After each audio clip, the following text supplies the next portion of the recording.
Thanks for lasting through the first video. The second and third ones are much more interesting. This one's probably more like 5 minutes, but is a lot more key to understanding what's going on and how China is very different than the US and how it's being handled.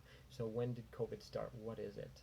It started as a pneumonia that was first discovered in Wuhan, China, a city of about 8 to 11 million, about the size of Chicago, in late December. They had mysterious pneumonias that eventually were traced back to a seafood market in Wuhan, probably mid-early December, and then they think even a case before that was the initiator in early December. Hard to say, they're still working on that. But needless to say, end of December, they knew that they had pneumonias that weren't acting like normal pneumonias, and so they actually informed the Wuhan CDC on December 27th, so they knew pretty early. The rest of the world, though, was starting to be informed pretty early, too. Actually, as early as January 3rd, USA was informed of some strange abnormal cases that weren't normal, and by January 6th, the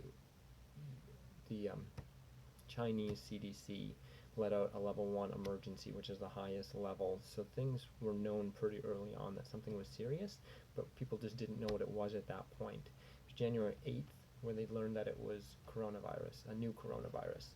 As I talked in earlier ones, a lot of the other human ones were pretty normal and harmless, but this one was clearly not. So COVID-19 was discovered January 8th. At this point, a lot of sick people, but no one was dead yet. January 10th was the first death from COVID-19.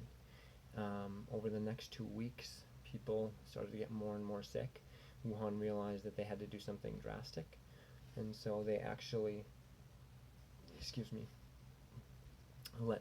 they shut down the whole city, locked down all of Wuhan, and actually some neighboring areas. I'm not sure exactly how much of Hubei was shut down, but Wuhan itself, no travel in or out, non-essential stores shut down.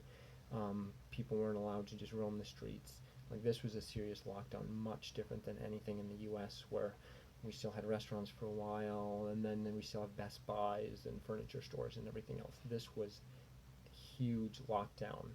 Yet, in the next month, deaths jumped from 41 to 2,600, which is 65-fold in just 4 weeks with a complete lockdown. So all the deaths immediately started to decrease because everyone wasn't contacting each other. But the key is, this is such a long disease course that people were already sick at that point, and there was an inevitability of so many of them ending up in the ICU. So that being said, let me see here. The reassuring point is after that 65-fold increase, 6,500% increase in that 1 month. After that time, because of the full lockdown, there was only a 1.5 times increase, or just another 50% increase in deaths ever since.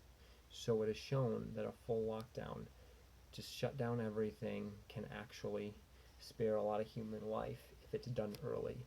Remember, 65-fold in a month, even after the lockdown, full lockdown.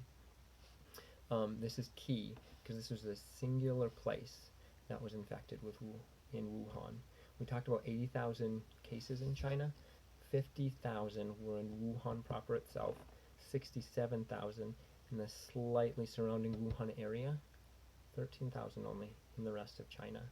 That is not the way it is in the US, so we cannot compare ourselves to them because they had a singular epicenter, with us getting cases from people coming from cruises, from overseas, from everywhere. At this point now, community spread, we have 100 epicenters. Every big city is an epicenter. Every big city is a Wuhan. So we have to realize that what China did could potentially work here if we shut everything down, but the devastation here is going to be far outstripping. And I think it's very important to understand kind of how Wuhan is different than us and how we have to act now and be okay with those actions. Otherwise, we're going to face some pretty devastating consequences. So that's Wuhan and what's happened. Let me stop this video, and actually I'm going to go to the third video. And how did it grow? Why did it continue to grow even though everything was shut down? So that will be a key one. Stay tuned. Oh, that was a pretty rough video. You get pictures of kittens to try to encourage yourself a little bit. I have a colored video, or a colored picture of a kitten later too.